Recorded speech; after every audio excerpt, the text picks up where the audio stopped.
Okay, so our new friend is Omar. From where? Los Angeles. Oh, what are you doing here in Orange County? He comes here to learn. Oh, I see. We have to interrogate him. It's fine. He comes here to learn, and Omar is well into a conversion program. He's been involved in Judaism for years now, and well into a conversion program. Yeah. So welcome. Thank you. Appreciate that. Okay. So Parsha Vayeshev. What page? That's a good question. It starts on page 198, but there's so much to talk about, so much that we have spoken about. So I'd like to actually, we always get stuck in the very beginning, so I'm going to move forward a little bit, but briefly, I mean, there's so much that goes on in this parsha. We start off with Yaakov looking to settle down. Right, the famous Rashi, Bikesh Yaakov Leishev B'Shalva. Yaakov at this point has been through quite a bit.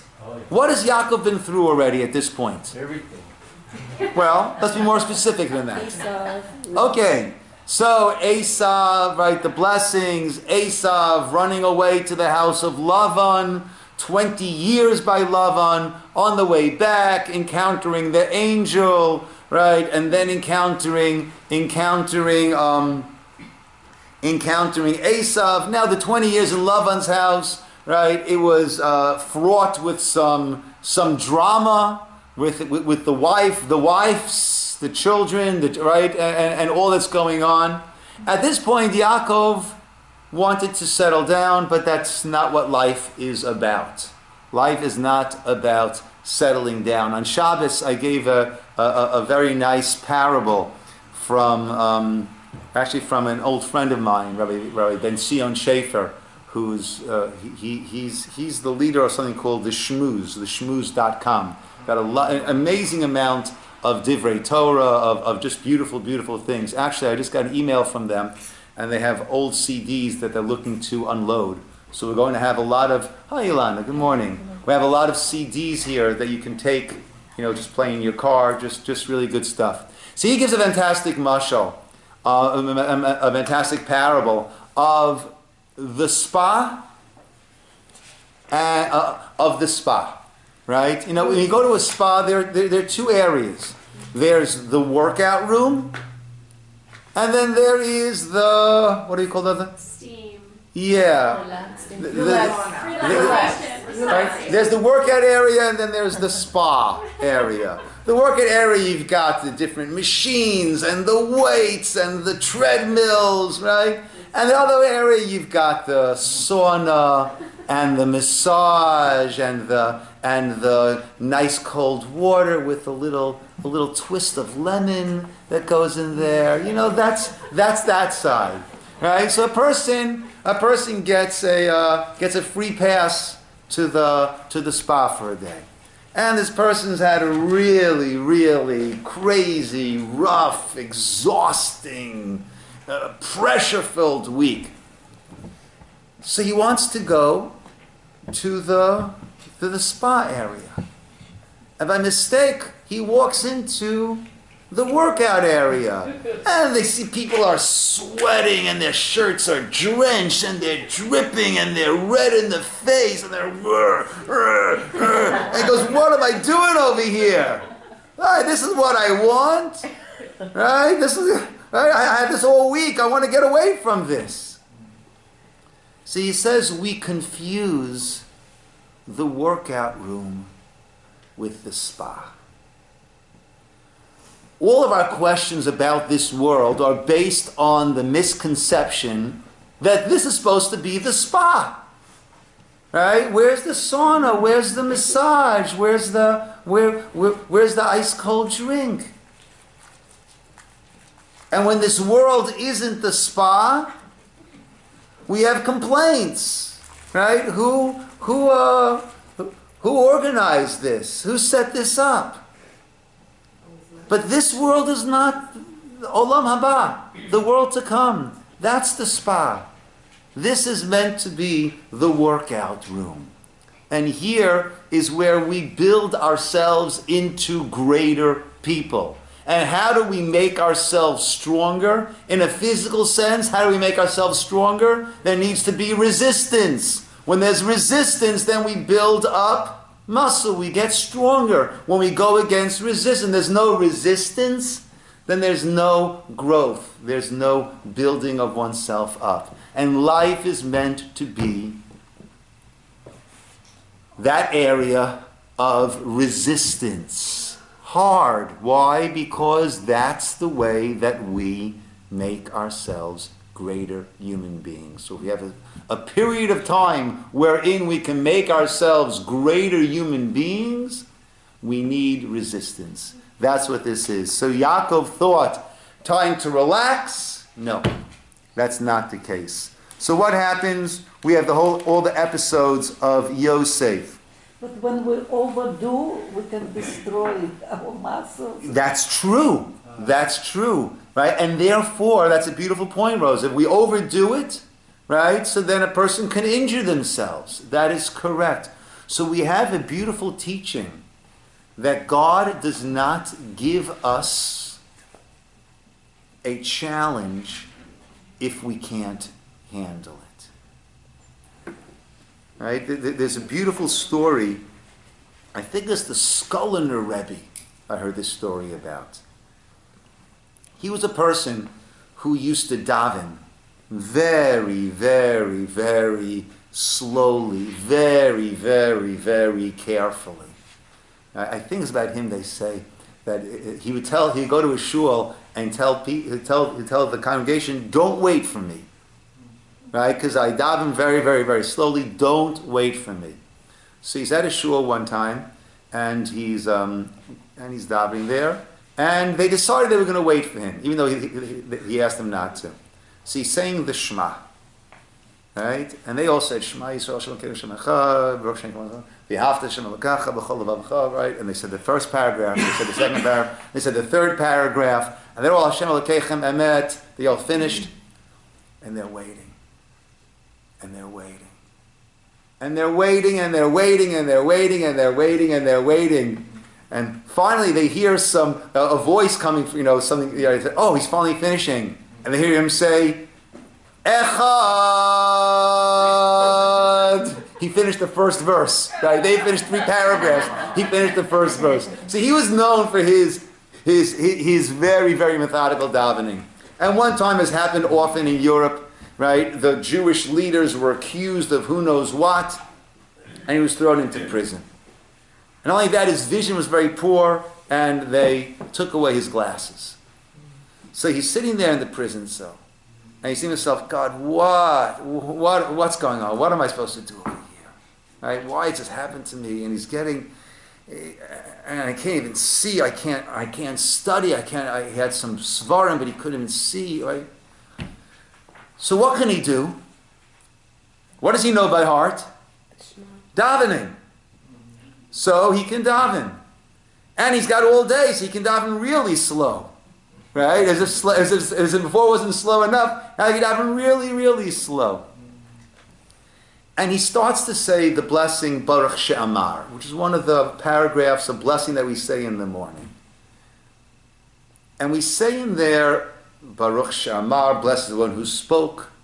Vaya Olam, and the world came about. Baruch Hu, blessed is he. Baruch Oseh Bereshit, who made creation. Baruch Omer Va'oseh, he says and he does. And then he said the words Baruch Gozer Umekayim.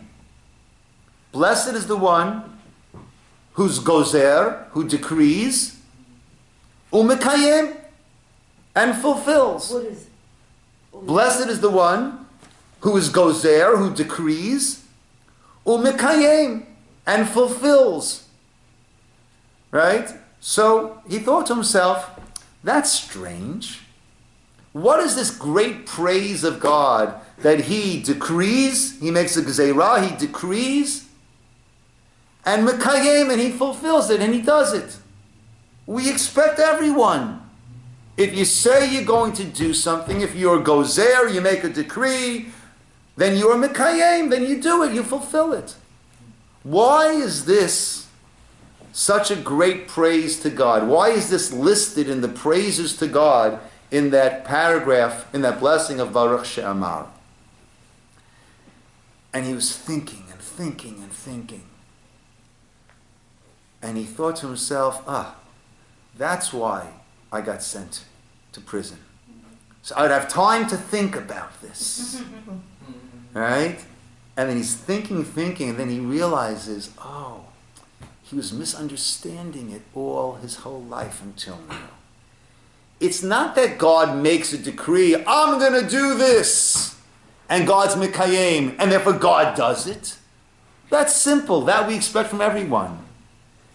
He said God is gozer. God makes a decree. Ciner, you're going to have to endure this. Mikayim. And then he gives you, he sustains. He gives that person to whom he made the decree, he gives that person the wherewithal to handle that. Not just to handle it, but to get through it and thereby become greater as a result of it. That's, Rosa, the answer, or an answer to your point. Right? You're right. Sometimes too much exercise, we can really hurt ourselves. But God is an excellent personal trainer. And he doesn't give us more than we can handle. A personal trainer pushes someone too hard, the person breaks down. But they push them to what they can do. So that's the spa and the workout room. So Yaakov thought now, after all I've been through, time to have a pina colada, but that was not the case. That was not quite the case yet. And what happens? The whole Yoseph issue begins. What happens? Yoseph has a dream. What's the first dream that he has? All these sheaves are all bowing down to him. He tells it to his brothers. They're not too happy about that. Right? Hamaloch timloch aleinu, will you become the king over us? Imashol timshol banu, and they hated him even more. Right? Oh, we didn't mention, Yosef would go and tell his father things that the brothers were doing. Then he had the first dream. Then he had the second dream. The second dream is, it's no longer bundles of material things here in this world. What is it now?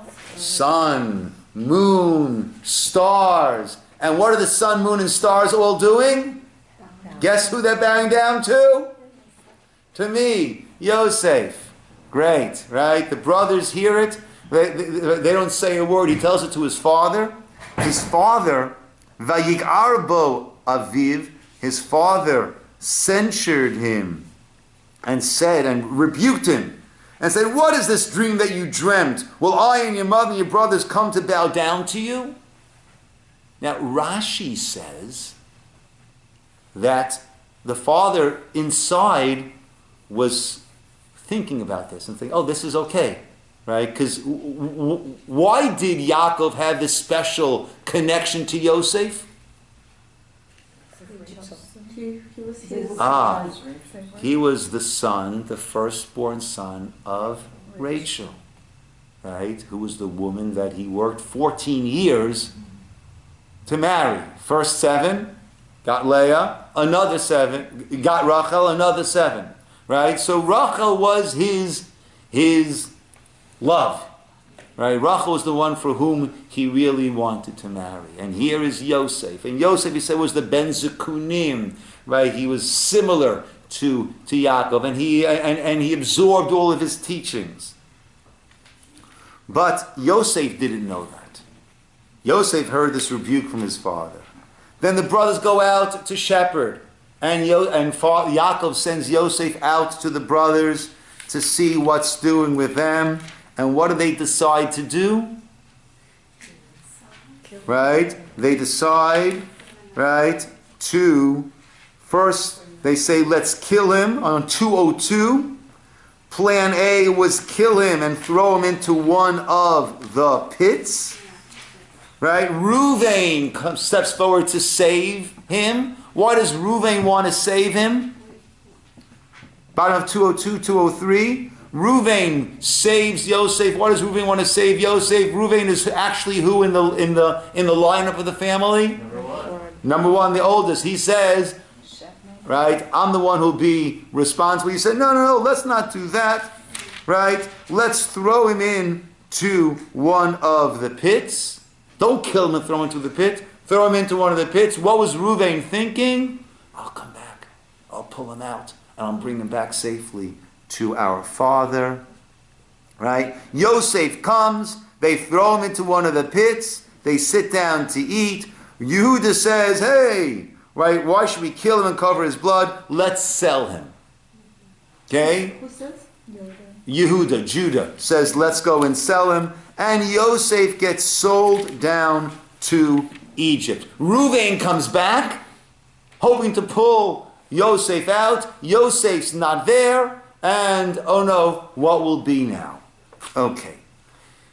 Without getting too involved in this, how do we understand what in the world is going on over here? We're talking about tzaddikim, righteous people, and they're killing, they want to kill, they won't kill, we'll sell our brother into slavery. Right? Imagine if our kids would do this to one of our other children.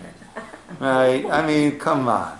Right? So the Sepharno explains that this was actually a calculated judgment that they made, that they reached, which they thought was the proper thing to do.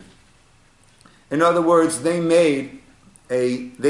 convened a Beit Din. And they said, this is very interesting. Let's look at our family history. It all began with great-grandfather Abraham. 2 sons. Who were the 2 sons? Grandpa Yitzchak and Yishmael. What happens to Yishmael? Sent away, banished. And everything comes through Yitzchak. Let's look at Grandpa Yitzchak. He had 2 sons. Our father Yaakov and Uncle Esav. What happened? Esav rejected, sent out, and the whole lineage comes through Yaakov, our father. Now our father, has 12 sons. And guess what? There's one who's trying to turn us into Esav and Ishmael. Anything bad that he sees by us, he goes and he tells father, and he's making a mistake. It was mistaken interpretation of events that Yosef is bringing to his father. But he's trying to destroy us. Not just in Olam Hazeh, in this world, but in Olam Haba. He's trying to destroy us eternally. He's trying to take us out from the lineage of Avraham. He's trying to make us into Yishmael and Esav. Therefore, the halacha is, someone comes to try to kill you, what must you do? Defend yourself. Even if that means killing that other person. He's trying to kill us eternally. What must we do? We must get him out of the picture over here. Now, the halacha, when it comes to a rodef, the Jewish law, when it comes to someone who's pursuing you to try to kill you, are you allowed to kill him? Yes. Depends. What does it depend on? The imminence of your being killed. Well, not so much the imminence, but if I can prevent him with another way, without killing him, stun gun, right, whatever it might be, then I must do that. If I must kill him, then I must do that. So you have to use the minimum amount of force to stop. So they say, well, we don't have to kill him. What can we do? We can send him down, sell him away. Right? Send him down to Egypt as a slave. Now, that's how the Sepharno views it. Okay? But certainly there was elements, right? Let's see, they said, what will be with his dreams, they said, as he was coming. Hinei bala chalamot va. Here comes that dreamer. Let's see what will be with his dreams, right? It was a rhetorical question. Let's see what will be with his dreams, right? So they had this jealousy. And Yosef is sold down to Mitzrayim, right? As always, when there is a master plan, and we try to subvert that master plan, not only does the master plan still be fulfilled, but God utilizes our movements and incorporates that into the master plan. The master plan was the dreams. The dreams were prophecies. The brothers thought the dreams was his own hallucinations of grandeur. But in fact, the dreams were prophecies. So they said, we'll prevent our bowing down to Joseph. How will we prevent it? By selling him as a slave down to Egypt. He'll be this lowly slave in Egypt. Who will ever bow down to a lowly slave? Of course, it was their actions of selling him as a slave down to Egypt. Well, we'll soon see. We'll focus on that in a few moments. Then that led to his ascent, his descent then back into prison, his ascent to the palace of Paro, of the Pharaoh, and eventually him being second in command. The brothers come down for food, and what happens? They all bow down to Joseph. Interesting. What was the first dream again? The bundles of wheat, the sheaves of wheat, coming and bowing down. Ultimately, when do they bow down to Yosef? Right? Over wheat, over the sustenance that they needed during those famine years. So we try to subvert the master plan. The master plan is going to happen. Our only decision is, what role do we play? Are we the hero? Are we the protagonist? What role are we going to play in the story? That's what we get to choose. Right? But it's going to happen. But on the way there, do you want to say something? Yeah, really quick. So it's interesting because, Yaakov is going to say to Yosef, so we're all going to bow down to you, including your mother. But she's not there now. Correct? Right. So Rashi says that was referring to Bilhah. Yeah. No. What's going to happen over here is when he encounters Esau. I don't want to veer off too much. Okay. She bows to Yosef because she blocked Esau. Okay, nice. Okay. Nice. What did Okay. he say? What did he say? It's a different point. So let's go now to page 212. Okay, page 212, 213, Perek Lamed Tet, chapter 39. Let's now, we interrupted, we're going to come back to what we interrupted it with in a moment.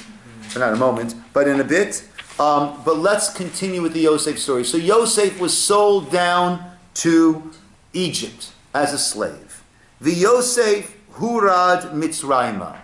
Somebody want to take that for us? In Ivrit? Yeah. Take. The Yosef? Yeah, please, Ilana. We're the bottom of page 212, Perek Lametet, Pasuk Aleph. Take it, Ilana. The Yosef Hurad Mitzrayma, the Vayiknehu Potiphar, Saris Pharaoh, Sar Tabachim, Ish Mitzri, Miyad Hayishmaeli, Asher Horiduhu, Shama, Vayihi Hashem, Ed Yosef, Vayihi Ish Matzliach, Vayihi Beveit Adanav Hamitzri, Vayar Adanav, Ki Hashem Ito, V'kol Asher Hu Oseh Hashem Matzliach Biadel. Beautiful. In English, someone please. Start on page, back on page 213, chapter 39, verse 1 on the very bottom there. Someone in English, please. And Joseph had been brought down to Egypt. Potiphar, a Courtier, yeah. courtier of Pharaoh, the chamberlain of the butchers, a prominent Egyptian, purchased him from the Ishmaelites who had brought him down there. Hashem was with Joseph, and he became a successful man, and he remained in the house of his Egyptian master. His master perceived that Hashem was with him, And whatever he did, Hashem made succeed in his hand. And Rashi points out, how did he see the God was with him? Rashi says, Shem Shamayim Shagur Befiv.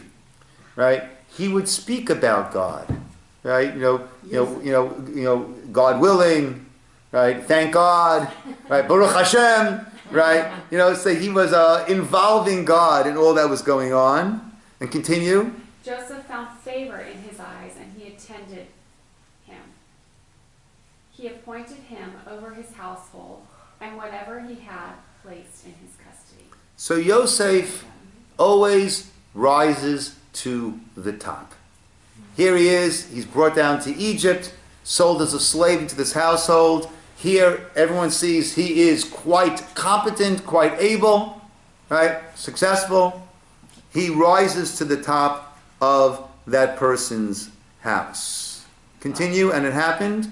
Yes, Janet? It just brings to mind something I never thought of before. Since he had all this command of this household and this latitude, how come he never tried to leave? He had the discretion to be able to get, for example, the time that his Potiphar's wife attacks, he's alone in the house. So he could have gone to market and then gone on and tried to, be back to Yitzhak. And go where? Okay, so another question, which we've dealt with before, not going to go over it now, is why didn't Yosef write home? Right? Why didn't Yosef, right? Run away? I don't know. Slaves in the South, when they tried that, it often didn't end up very favorably for them. Right? Why didn't he contact his family? Dad, I'm okay. Right? So there are different approaches to that. Right? But he had the autonomy to go. He had the autonomy to try to run away and then face the repercussions of a slave who runs away and gets caught. Right? So why didn't he run away? I'm not so sure about that one. Right? It used to get kind of gruesome when slaves would try that. Right? Why didn't he contact his parents? That's another issue, which maybe we'll deal with in one of the next couple of weeks. It said he remained in the house, so he made his mind up. Yeah. That's it. Okay, let's continue. And it happened? That from the time he appointed him in his house and over whatever he had, Hashem blessed the Egyptian's house on Joseph's account, so that Hashem's blessing was in whatever he owned, in the house and in the field. Maybe that's the answer right there. Yeah. That he's doing well over there. And he was just, this is what it is. No, but he was still not free. Yeah. And he knows God was with him. He left all that he had in Joseph's custody, and with him present, he concerned himself with nothing except for the bread that he would eat. And with him... Now Joseph? Whoopsie, sorry. Now Joseph was handsome. Now Joseph was handsome of form and handsome of appearance. So all he kept for himself was the bread that he would eat. Some explain this to mean literally, right? Because Joseph was an Ivri, right? And they would not eat together with an Ivri. We see this later on, even when Joseph became elevated in Paro's court, right? He would eat separately. Others say that the bread he would eat was a euphemism. It meant that his wife, meaning Yosef, had control over the whole household, but the only thing that Potiphar said is mine and you can't partake of is his own wife, which we would understand him having that, right? But his wife had other thoughts. After these things, Eileen, you want to pick up verse 7? After these things, his master's wife cast her eyes upon Joseph, and she said, "Lie with me." But he adamantly refused. He said to his master's wife, "Look, with me here, my master concerns himself about nothing in the house, and whatever he has placed in my custody. There is no one greater in this house than I, and he has denied me nothing but you, since you are his wife. How then can I perpetrate this great evil and have sinned against God?" Right, so he's making a case very clear, right? This would be a sin against God. This would be a sin against man, right? This would be a betrayal of the trust that he has shown me, right? And therefore this I certainly cannot do. You know, it's interesting, if I just interject over here, Rabbi Sachs points out that when you look at all the stories that we have in Bereshit, whenever we go outside of our little own domain, we are met with sexual impropriety. And that's what we have to stand up against. Right? Avraham travels. What happens to his wife Sarah? She's taken away twice. Right? Yitzchak travels. What happens? Rivka is taken away. Dinah goes outside. What happens? Right? She's taken by Shem. Yoseph goes outside. What happens? He is now going to be attempted seduction by the wife of Potiphar. Right? You know, he says very interestingly, we speak about the emunah. When we say emunah, how do we normally understand emunah? Faith, right? Which means, right, our faith in God, right? But emunah, right, also means faithfulness.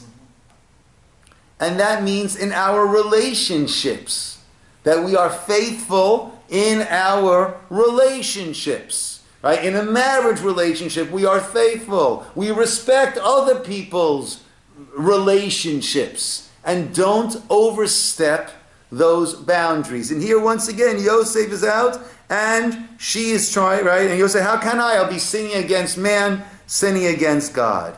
And so it was, continue please. And so it was, just as she coaxed Joseph day after day, so he would not listen to her to lie beside her, to be with her. Then there was an opportune day when he entered the house to do his work, no man of the household staff being there in the house, that she caught hold of him by his garment, saying, "Lie with me." But he left his garment in her hand, and he fled and went outside. So over here, he entered the house to do his work. There are those that say he innocently went into the house to do his work. Others say he went to the house to do his work. Right? At this point, he had decided that he would succumb to all of the seductions that she was presenting to him. So why did he run away? She caught hold of his garment, saying, "Lie with me." He left his garment in her hand, and he fled and went outside. Okay? So Rashi says, Rav and Shmuel Chadamar, one says, as I said before, Malachto Mamish. He went there to do his work. Right? Whatever household work he needed to do, he went there to do his work. V'chadamar la'asot tzrachav ima. He went there to do his work with her. So Rashi asks Janet's question, so then what happened? Ela shenirit lo dmut dukano shel aviv. Quoting from the Gemara, the Talmud in Sota, he saw a vision of his father, and then he ran out. He saw a vision of his father, and then he ran out. What do we do with that? How do we understand that?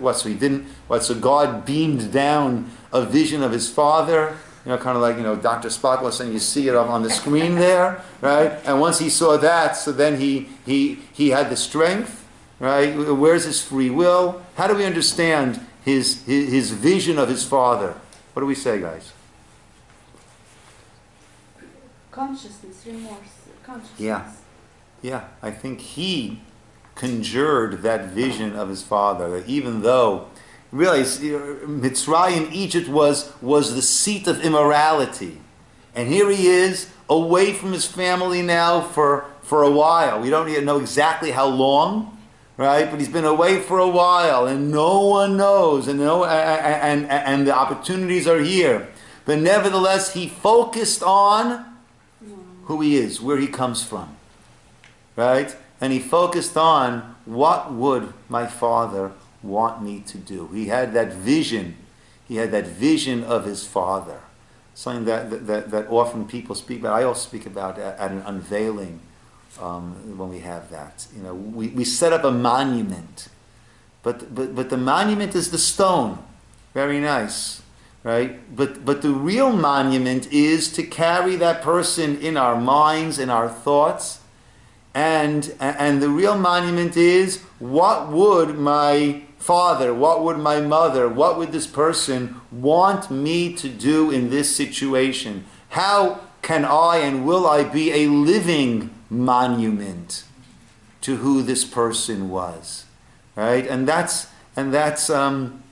something that is important to often think about, right? Because we have our immediate temptations that always come, and then we have our long-term vision of who do I want to be? What am I carrying on?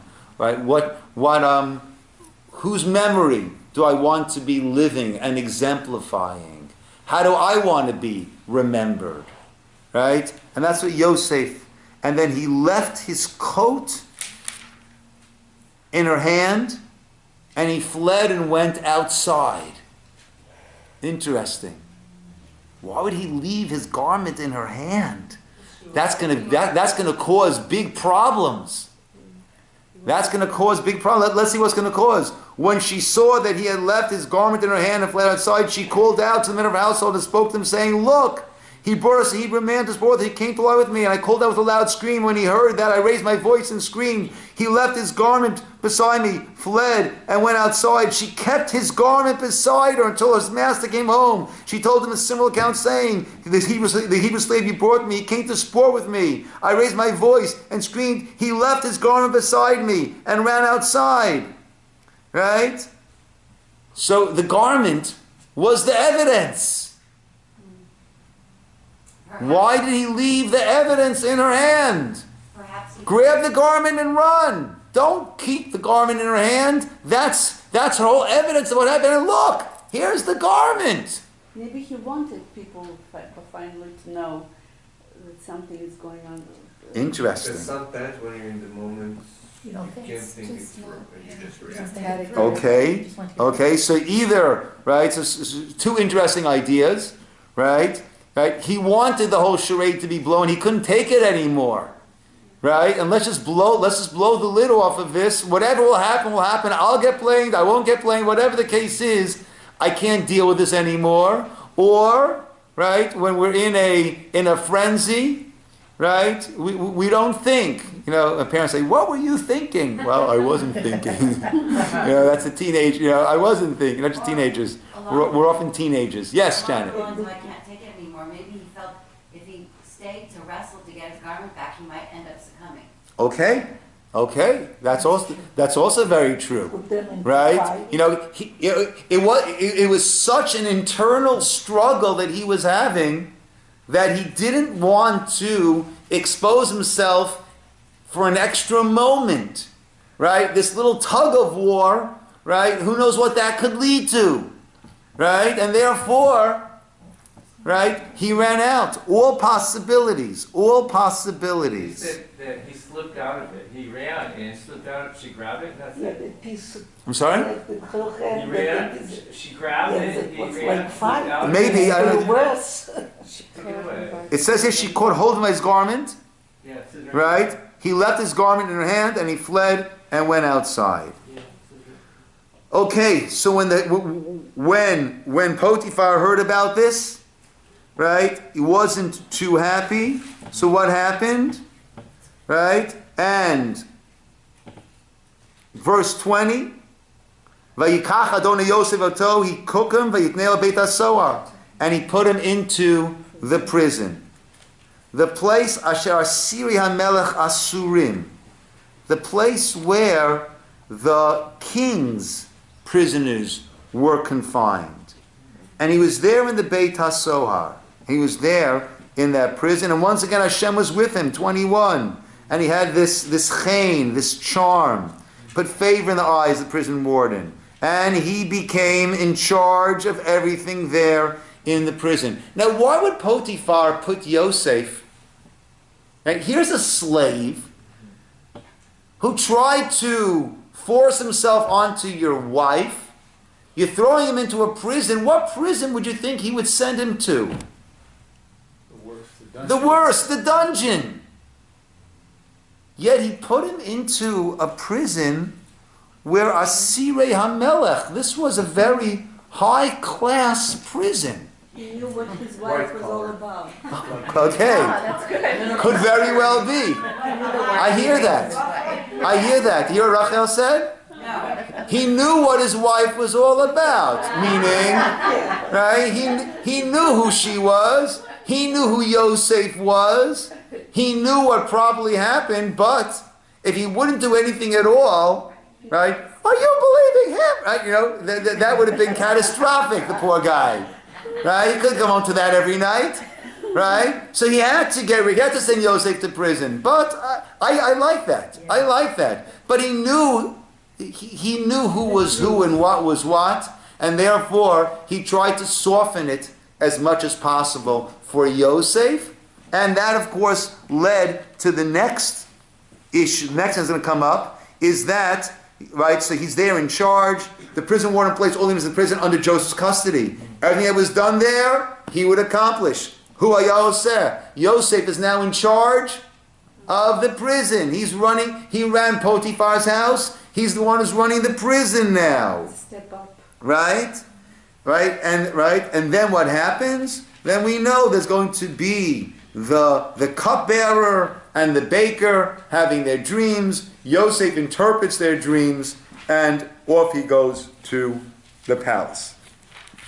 Let's move back a little bit, because we had the brothers selling Yosef, and then we have the continuation of the story. But in the middle, on page 208, we interrupted the whole flow of events of Yosef, the dreams, the brothers, the sale in Potiphar's house. We interrupt that with this whole somewhat bizarre story of Yehuda, of Judah.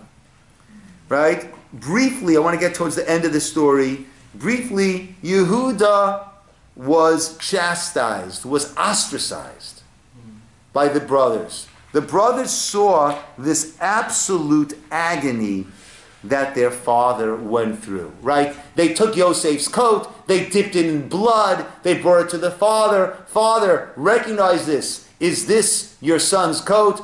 Yaakov, of course, recognizes it, and he assumes on his own exactly what the brothers wanted him to be misled into thinking. Oh, chaya ra'ah chalatu. He was torn up.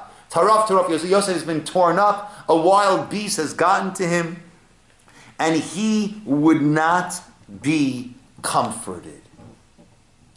Right? They were hoping, get rid of Yosef, and now Father will be closer to us. But on the contrary, absence makes the heart grow fonder, and right, that was it. Yaakov could not be comforted.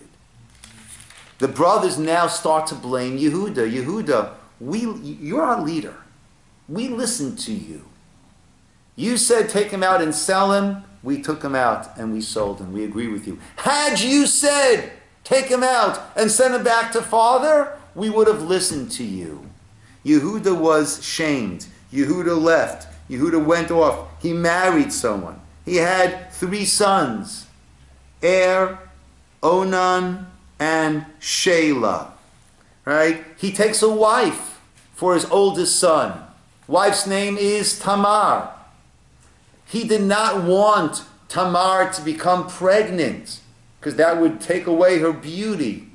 So he would make sure that he would not have relations with her in a way that would allow her to become pregnant. He died.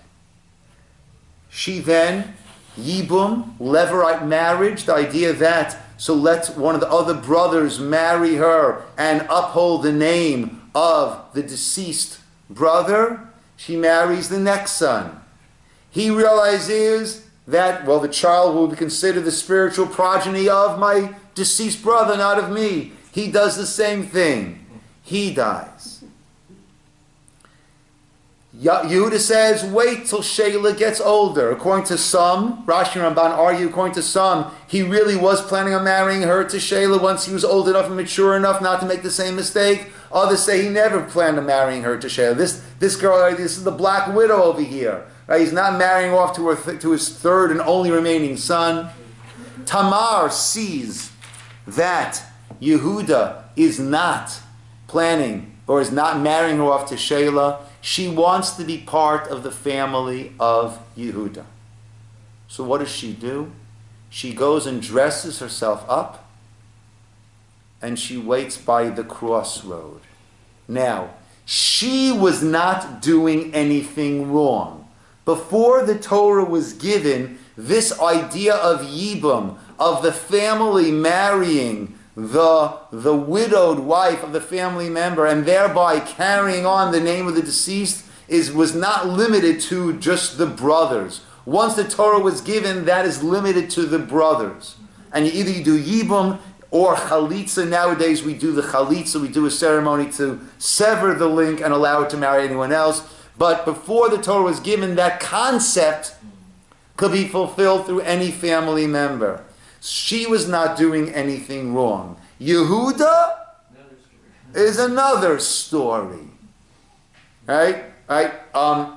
It was not what we would expect from Yehuda. According to the Medrash, what happened was Yehuda's, we mentioned before, Rosa, that we will have a temptation that we cannot overcome. We want a challenge we can't overcome. But so according to the Medrash, some say that at this point,